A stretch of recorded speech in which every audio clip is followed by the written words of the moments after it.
There's a fascinating and consistent cycle that we see in the Bible, and we see it also in human history.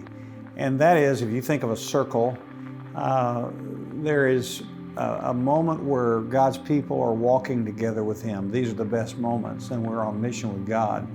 But the problem is we often fall away from Him, and the church becomes lukewarm, less than it should be, the kind of churches that Jesus wrote to in Revelation, the book of Revelation. And then God, in His grace, brings His disciplining hand, which is a good thing, to bring us back to Himself.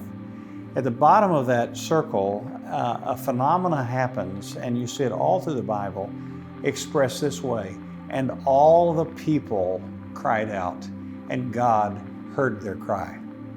I've studied that little passage, and I've discovered in the scriptures that I can't find any place where all God's people humbly, repentantly cried out that God didn't answer with a reviving of His people, helping them to fall in love with Jesus all over again, and then a spiritual awakening among the lost. We've seen these massive spiritual awakenings multiple times, in fact, about every 50 to 60 years in American history.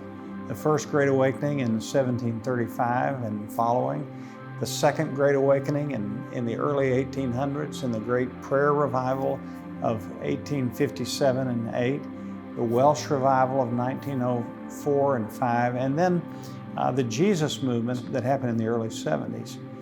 So what I want to say to you is that word cry is a little different than the word pray.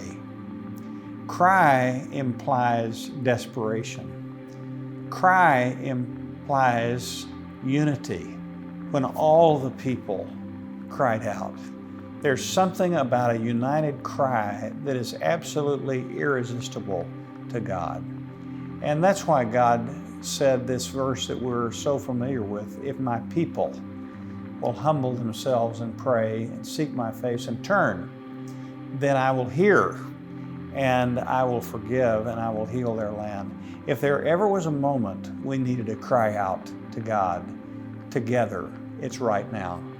So I want to invite you this morning to focus on 3 prayer points. First of all, would you spend a few moments just crying out to the Lord for our nation, for your city, for our state?